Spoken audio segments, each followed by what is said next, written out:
con todo tu corazón, con toda tu mente, con toda tu alma. Así que hoy es un día por excelencia de demostrar ese amor. Y también es un día en el que estamos cumpliendo el propósito de la iglesia, venir y adorar a nuestro Dios. Así que, pues qué bueno que estás aquí, me da mucho gusto verlos. Dios les siga bendiciendo. Y hoy vamos a continuar deleitándonos, instruyéndonos a través de la palabra del Señor. Hemos estado por varias semanas yendo a la carta, a la epístola de los Filipenses, una carta hermosísima que Dios ha revelado grandes y maravillosas cosas para nosotros. Así es que vamos a poner en las manos de Dios este tiempo y que Él nos siga bendiciendo. Oremos. Poderoso Padre, Dios bendito, te damos gracias por esta hermosa tarde, Señor, que tú nos bendices. Sí, es un tiempo de mucho calor, pero es un calor, Señor, que sentimos que ha sido diseñado para nuestro beneficio. Todo lo que tú haces es para nuestro bien. Y te damos gracias, Señor, por este templo, por cada uno de los que nos hemos reunido. Y gracias, Señor, también por expresar a través de la alabanza de todo nuestro ser cuánto te amamos. Y ahora, Señor, permite que todo nuestro ser esté al pendiente, listo, percibiendo, Señor, aprendiendo de tu palabra. Te rogamos, Señor, que este mensaje lo podamos recibir en nuestra mente, en nuestro corazón y lo podamos poner por práctica. Lo pedimos, Señor, en el bendito nombre de tu Hijo Jesús, Señor y Salvador nuestro. Amén. Así que, bueno, pues el mensaje de hoy se titula Los pasos hacia la unidad. Pasos hacia la unidad. Bueno, ahí está. Y pues tomando como ejemplo la actitud de nuestro Señor Jesucristo. Hermanos, aquí en esta carta hemos visto grandes exhortaciones y grandes testimonios de lo que es ser una iglesia. Y el día de hoy vamos a hablar y vamos a aprender sobre una iglesia fuerte, una iglesia a la cual nosotros debemos tomar como ejemplo. Así que, guiados por las palabras del apóstol Pablo a los filipenses, vamos a aprender sobre la unidad. La unidad es muy, pero muy importante. Déjame decirte que la iglesia filipense, otra vez reitero, es una iglesia fuerte y muy fuerte. Cuando una iglesia es fuerte, siempre está llena de una visión, de una planificación y siempre está elaborando una estrategia. Siempre habrá una estrategia para dar a conocer el Evangelio. Y si ustedes han estado atentos a los mensajes de las semanas pasadas, hemos estado compartiendo estrategias, hemos estado compartiendo precisamente proyectos para dar a conocer la palabra de Dios. Una iglesia fuerte, amados hermanos, lanza ministerio tras ministerio, programa tras programa, nunca se queda quieta y nunca es complaciente. Ni las mentes, ni las personas, ni sus manos. Debido a esto siempre existe un gran peligro. ¿Y cuál es el peligro? De que haya diferencias de opinión, diferencias en la visión, en los deseos, en las preocupaciones, en el énfasis, en el interés, porque cada uno de nosotros vemos las cosas de diferente perspectiva. Ese es el problema, o esa es una de las realidades, que cuando hay un proyecto habrá diferencias. Siempre hay ideas diferentes en cuanto a qué ministerio, qué proyecto debería emprenderse y apoyarse. Y una innumerable cantidad de diferencias. Yo me recuerdo alguna vez que una hermana me decía, pero pastor, ¿por qué esta iglesia no va a los reclusorios? Digo, hermana, ¿ya vio esa necesidad? le invito a que se incorpore, ¿verdad? ¿Por qué no hay un ministerio que lleve de comer a los orfanatos, hermana? Si ya vio ese ministerio, le invito a que se incorpore. Hay muchos ministerios que están por incluirse en esta y en otras muchas iglesias.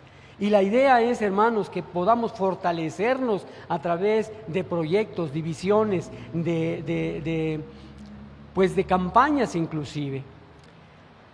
Ahora, cuanto más fortaleza de una iglesia, cuanto más actividad tiene una iglesia, más atención tiene que ponerse en la unidad, precisamente por la cantidad de diferencias que pudiera haber. ¿Por qué? Porque una iglesia fuerte tiene más mentes, más cuerpos trabajando, y donde hay más personas trabajando suele haber más diferencias. Yo me acuerdo hace muchos años que pues estábamos en un terreno diferente, estábamos allá abajo en Lomas de la Hacienda, y cada evento teníamos que alquilar una lona. Y resulta que hubo un hermano que diseñó una idea extraordinaria para que los hombres, los varones, los fuertes de la iglesia pusieran la lona cada vez que tuviéramos un evento. Entonces el hermano tuvo una idea verdaderamente complicada para poder levantar una lona. Éramos varios y finalmente nos dimos por derrotados. No pudimos levantar esa lona con toda la estructura metálica que él había diseñado. Y otros decían, es que debimos de haberla hecho así, debimos de haberla hecho de esta otra manera. Finalmente le dijimos a un señor como de unos 70 años y a su nieto que nos pusieran la lona, y en menos que canta un gallo ya estaba la lona puesta, ¿verdad? Bien, donde más fortaleza y más actividad tiene la iglesia, más atención debemos prestarle a la unidad. Y el apóstol Pablo sabía esto, hermanos, sabía que tenía que poner en alerta a la iglesia de los filipenses.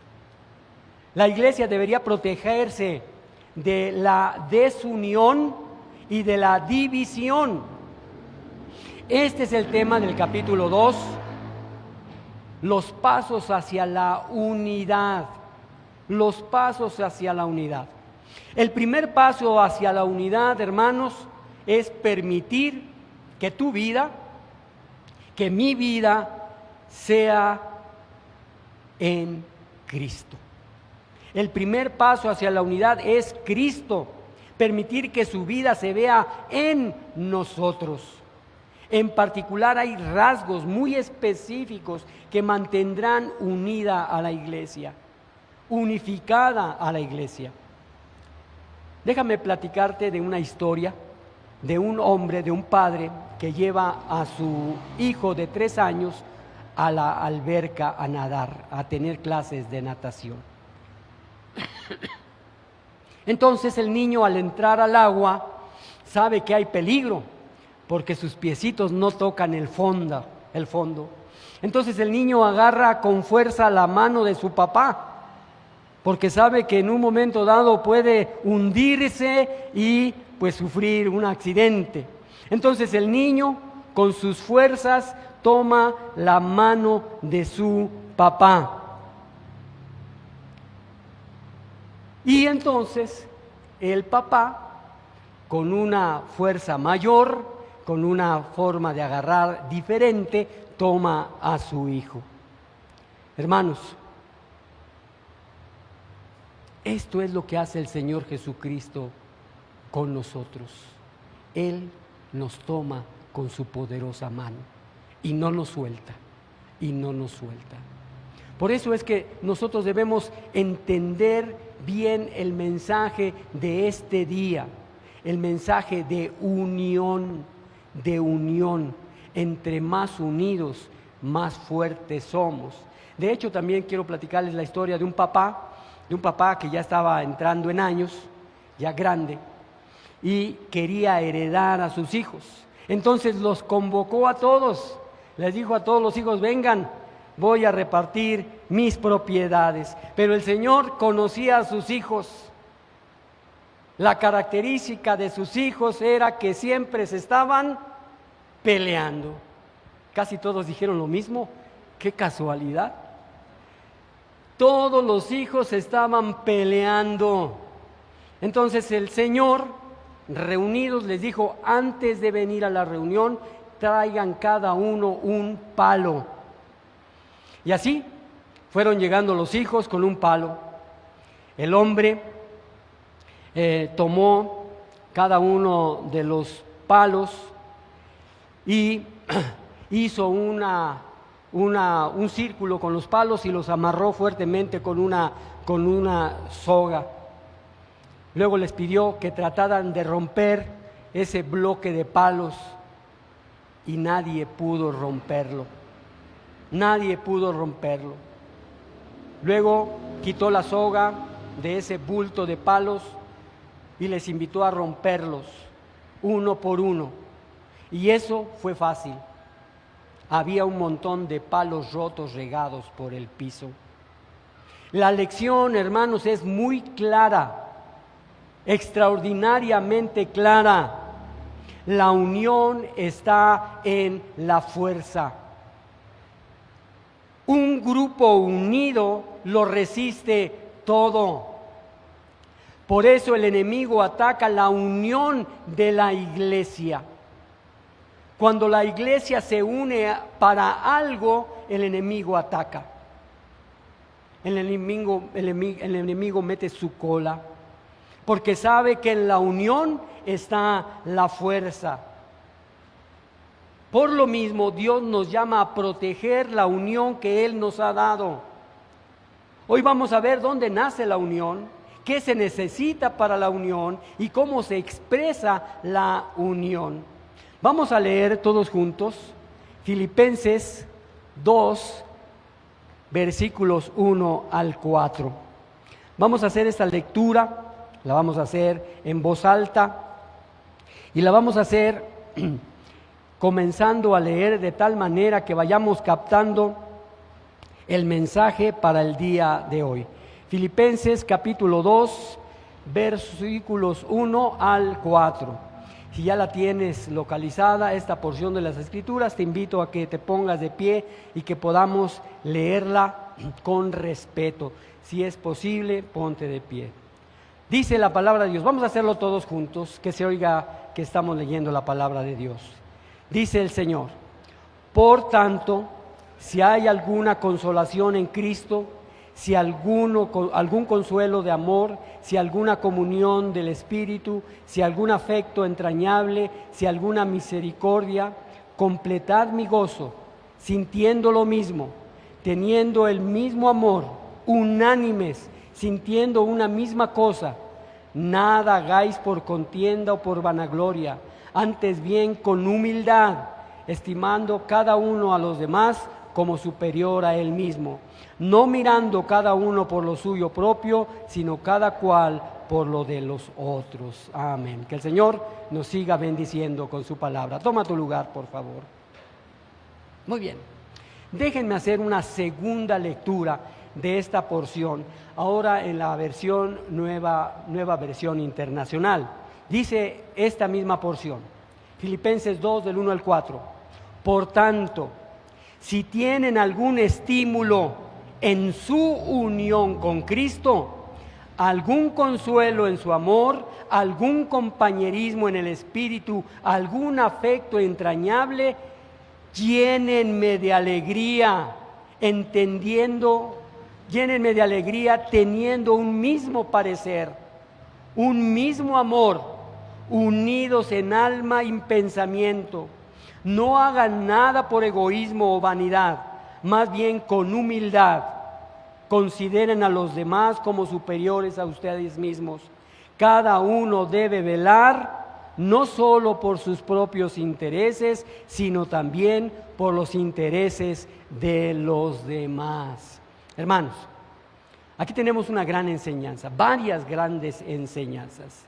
Lo primero que vamos a ver es que la unión nace del corazón de Jesús. La unión nace del corazón de Jesús.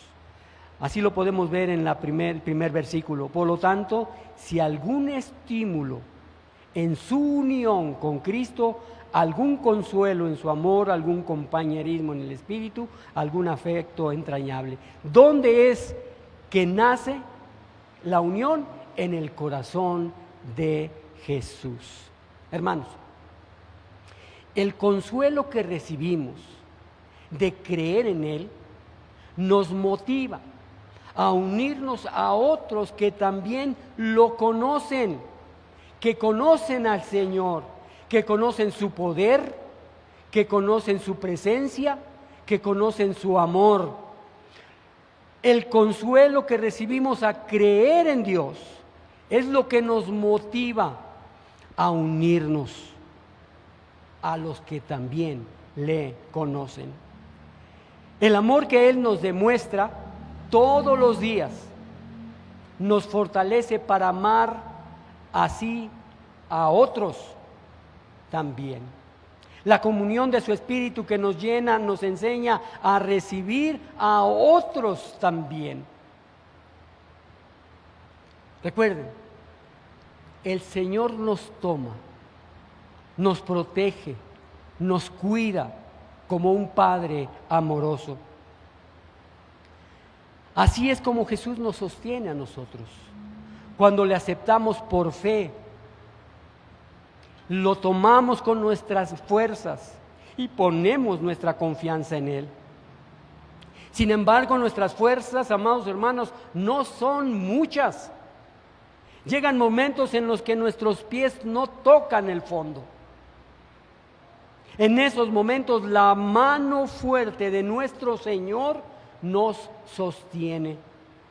Su fuerza es mucho mayor que la nuestra. Él no se cansa de sostenernos.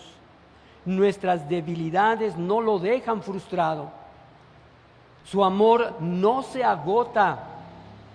Por el poder de su Espíritu Santo, su amor llena nuestro corazón.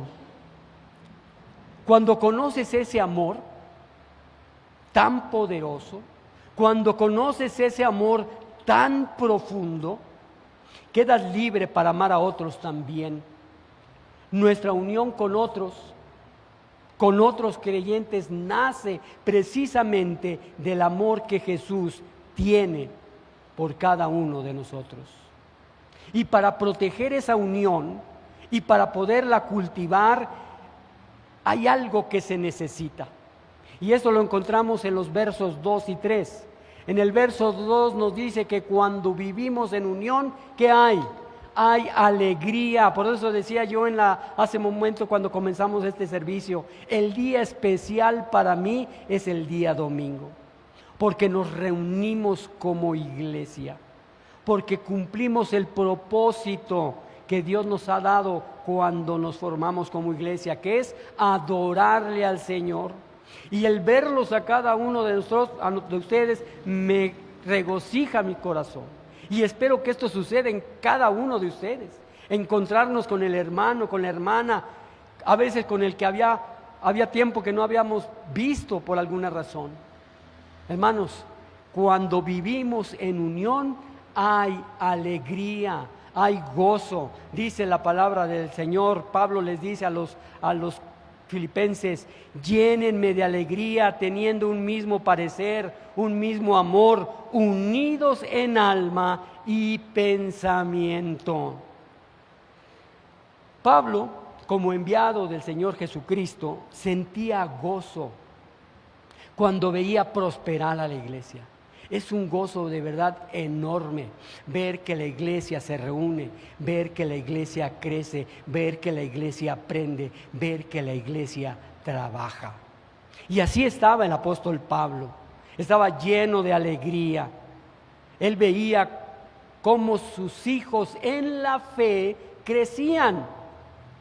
El gozo que él sentía es el gozo del Salvador, porque él desea que su iglesia prospere, que sus hijos crezcan, que sus hijos maduren. Pero para lograr esa unión que trae alegría, ¿qué más se necesita? El versículo 3 nos dice que se necesita humildad. ¡Qué problema! Humildad. Yo he platicado con matrimonios, con mujeres, con hombres, que dicen que lo menos que hay en su casa es humildad. Que lo menos que hay en sus hijos es humildad. Y he platicado con otros pastores que dicen, lo menos que hay en la iglesia es humildad. Por eso el apóstol Pablo reitera y dice, no hagan nada por egoísmo o vanidad, más bien con humildad. Consideren a los demás como superiores a ustedes mismos.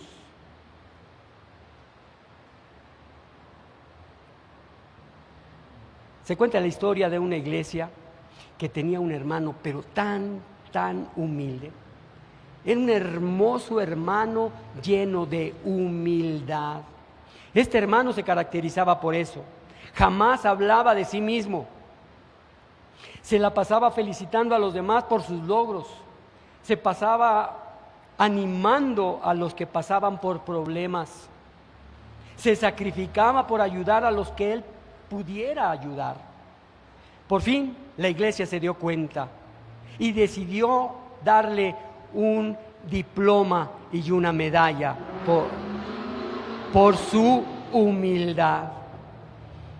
El hermano se sintió halagado, lloró por el gesto y se fue a su casa. Al domingo siguiente, este hermano llegó a la iglesia con su diploma enmarcado, con una serie de foquitos alrededor y con su medalla colgando. Pobrecito, se lo tuvieron que quitar, porque se enorgulleció de su humildad. Hermanos, una iglesia fuerte, una iglesia activa, siempre enfrentará dos problemas para levantar la cabeza. Primeramente, se enfrentará con la rivalidad, se enfrentará con la gloria vacía.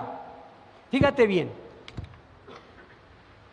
algunas personas simplemente se esfuerzan por servir a otros.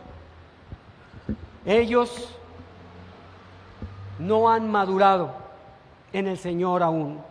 Por lo tanto, ellos sucumben ante los siguientes aspectos.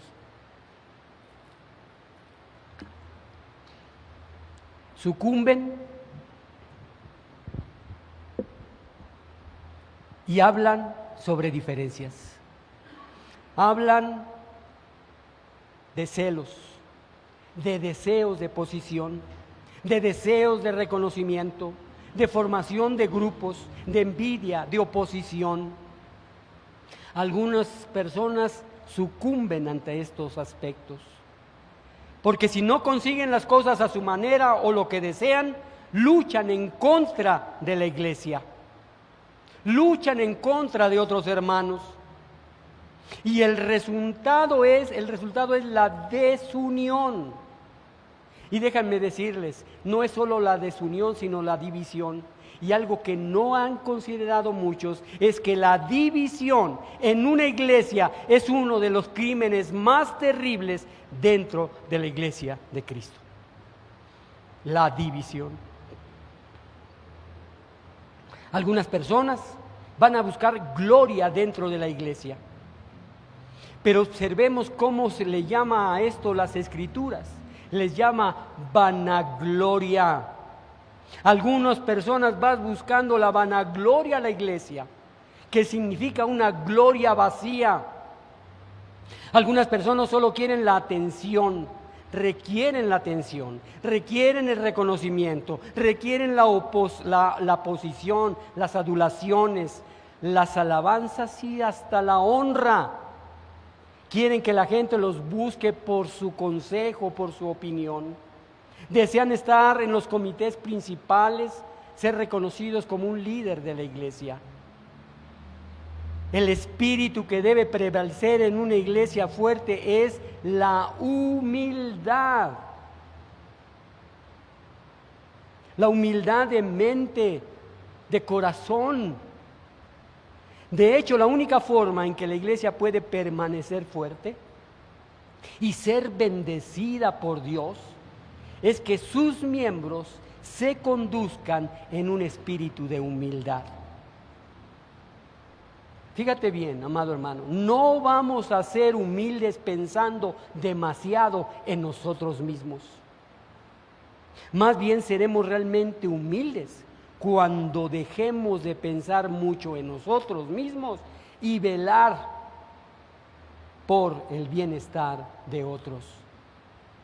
Para algunas personas, la iglesia se convierte como en un escenario personal, como un escenario. Llegan a la iglesia para lucirse, lucen sus talentos, imaginando cómo todos se quedarán apantallados por sus maravillosas capacidades. Otros lucen su santidad, viendo con desprecio a los que no son tan espirituales como ellos. Pero la iglesia no es un escenario. Nosotros no somos las estrellas del espectáculo. El único digno de admiración, de gloria, de alabanza, de honor es Dios. Solo Dios. Cuando nos bajamos de ese escenario, quedamos libres para servir a Dios y hacerlo con alegría, hacerlo con amor y mostrar precisamente ese amor sincero hacia nuestros hermanos. La humildad es esencial para la felicidad y la unión. Aplica esto en tu matrimonio, aplica esto en tus relaciones personales. Sé humilde ante Dios y verás cómo cambia tu entorno, cómo cambia tu familia, cómo cambian tus relaciones, cómo cambia la iglesia. Pero hay otro punto de vista. Algunas personas creen que la humildad consiste en sentirse menos que los demás. Esto no es lo que nos quiere decir el apóstol Pablo. No es cuestión de sentirnos menos que los demás, porque nuestro valor viene de Dios y de su amor. Más bien se trata de dar más importancia a las necesidades de otro y prestar menos atención a nuestros deseos y a nuestros deseos personales. Aplica esto a tu matrimonio. Ve cuál es la necesidad de tu esposa, cuáles son los deseos de tu esposa. Ve cuál es el deseo y la necesidad de tu esposo. Ve cuál es el deseo y la necesidad de tus hijos. Ve cuál es el deseo y la necesidad de tus padres. Y verás cómo cambia tu mundo, tu realidad, nuestra vida, nuestra iglesia. Con humildad de corazón podemos dar una expresión a la unión. La unión se expresa en apoyo mutuo. Dice Filipenses 2:4, cada uno debe velar no solo por sus propios intereses, sino también por los intereses de los demás. Existe una gran verdad. Todos tenemos problemas. Levante su mano quien no tiene problemas. Todos tenemos problemas, chicos, medianos, grandes e inmensos problemas. Esa es una realidad, es una gran verdad. Por lo tanto, podría decir alguien, ¿quién tiene tiempo para preocuparse de los asuntos de otros? Nuestra propia vida ya es muy complicada, sí. Pero la realidad es que cuando nos ayudamos unos a otros, las cargas de todos se vuelven más ligeras. No es lo mismo que tú estés cargando un peso enorme que cuando tú lo compartes cuando tú lo das a conocer a un hermano, a una hermana. No es lo mismo, porque nuestras cargas, nuestras inmensas cargas, se vuelven más ligeras cuando ayudamos a los demás. Recuerdo que alguna vez iba manejando hacia Torreón. Es una carretera muy larga, muy recta, y me acuerdo que había porciones de terreno, algunos descuidados, hasta que me encontré con una porción de cultivos muy bien cuidados. Esos cultivos eran de gente que se denomina o que son menonitas. Estas personas, los menonitas, tienen algo que nosotros podemos aprender. Esas comunidades agrícolas de los menonitas nos dan un gran ejemplo precisamente de unión. Por ejemplo, cuando uno de ellos necesita un granero nuevo, toda la comunidad se reúne para ayudarle a construir. Las mujeres preparan la comida, mientras los hombres miden, cortan, colocan la madera para la construcción. Con la colaboración de todos se hace en poco tiempo. Yo me pregunto, ¿cuánto tiempo duraría un hombre en construir un granero trabajando solo? Perdería su cosecha antes de terminar el granero. Pero la colaboración de todos se termina rápido. Cuando le toca a él ayudar a su vecino, lo hace con un gran gusto. Hermanos, cuando dejamos de fijarnos solamente en nuestras propias necesidades y buscamos la manera de ayudar a otros hermanos, todos salimos beneficiados, todos. Pero para que esto suceda tenemos que dejar nuestro espíritu de competencia y celebrar los éxitos de los demás. Yo sé que esto no es fácil, lo sé. Cuando otro sobresale, lo que genera normalmente es envidia. He encontrado algo extraño de los cangrejos, no sé si sea verdad o sea mentira, pero dicen que unos cangrejos puestos en una bandeja, ¿verdad? Si uno intenta salir, los otros le jalan la pata para que se meta. Y pareciera que los cangrejos dicen, si tú no sales, nosotros tampoco. Entonces, hermanos, no sé si sea eso cierto o no, pero eso es realmente una de las cosas que sucede en muchos lugares. Esa es la actitud opuesta, completamente contraria a la que el Señor Jesucristo nos está llamando a tener. Nos está llamando a tener la actitud que Él tuvo. En lugar de insistir en sus propios derechos, el Señor Jesús se entregó para servir a otros y ayudarles en sus problemas. Dios no nos llama a ignorar nuestras propias necesidades o las de nuestra familia. Más bien nos llama a interesarnos también por las necesidades de nuestros hermanos. Deja contarte otra historia. Es la historia de un turista que andaba por la calle de un pueblo que es denominado, que es caracterizado o es mencionado como del tercer mundo. Este turista vio jugando a muchos niños en la calle y algunos de ellos cargaban a sus hermanitos menores sobre la espalda mientras corrían de un lado para otro. El turista observaba a los niños mientras jugaban de una manera muy distinta a la que jugaban sus niños en su país. Por fin uno de los niños se acercó al turista. Este niño traía a otro más pequeño cargado sobre su espalda. El turista lo miró con empatía y le dijo: qué lástima que tengas que jugar con esa carga en la espalda. El niño lo miró sorprendido Y le dijo, no, Señor, no es una carga. Es mi hermano. Es mi hermano. Cuando nos damos cuenta de que somos hermanos en Cristo, no nos deja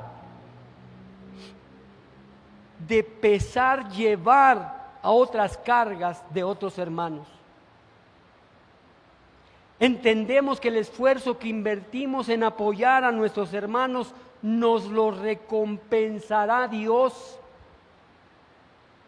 Como padre, le encanta ver a sus hijos ayudándose los unos a los otros.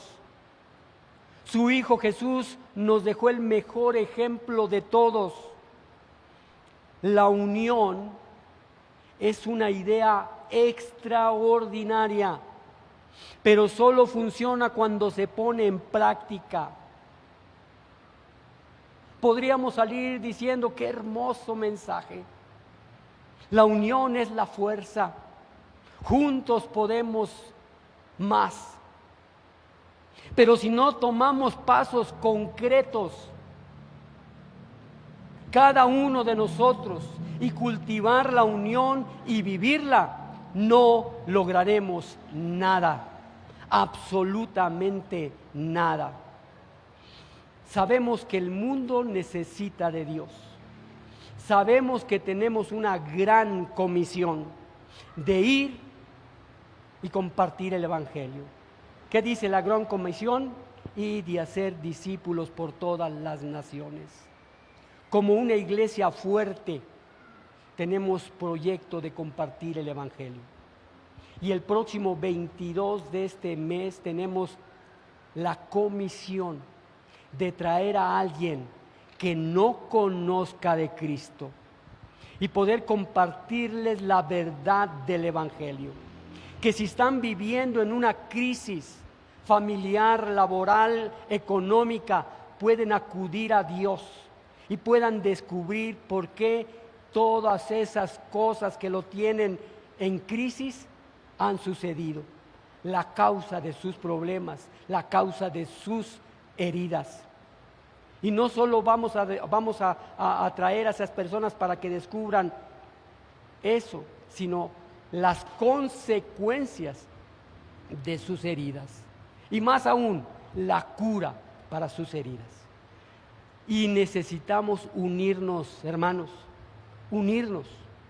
Hasta hoy en la mañana la lista de invitados para ese evento era la extraordinaria cifra de 2. De 2. Necesitamos unirnos para hacer una iglesia fuerte. Después del mensaje aumentó un poco, gracias a Dios. Ya el hermano Virgilio les dará los pormenores para esa reunión. Pero el mensaje de hoy, hermanos, es que demos pasos para la unión. ¿Cómo? Siguiendo el ejemplo del Señor Jesucristo. Amén. Oremos entonces. Poderoso Padre, Señor bendito, te damos gracias, Señor, por esta carta que fue dirigida a una iglesia fuerte, que fue dirigida por un pastor, por un líder, por un padre, Señor, de muchos hijos espirituales. Y te damos gracias, Señor, porque este mensaje llega hasta aquí, hasta nosotros, conociendo, Señor, la verdad, conociendo, Señor, la exhortación a poder vivir en unidad, en fuerza. Ayúdanos, Señor, a ser una iglesia unida, una iglesia que comparte, una iglesia que ama, una iglesia que impacta. Permite, Señor, que cada uno de nosotros podamos cumplir con esa gran comisión de ir y hacer discípulos. Permite, Señor, que sea rescatado por lo menos uno más para tu Hijo Jesucristo. Señor, ponemos en tus manos a todos aquellos que serán invitados, a todos aquellos, Señor, que están padeciendo una herida y que puedan venir hasta este lugar y se regocijen en tu palabra. Lo pedimos en el hermoso nombre de nuestro Señor y Salvador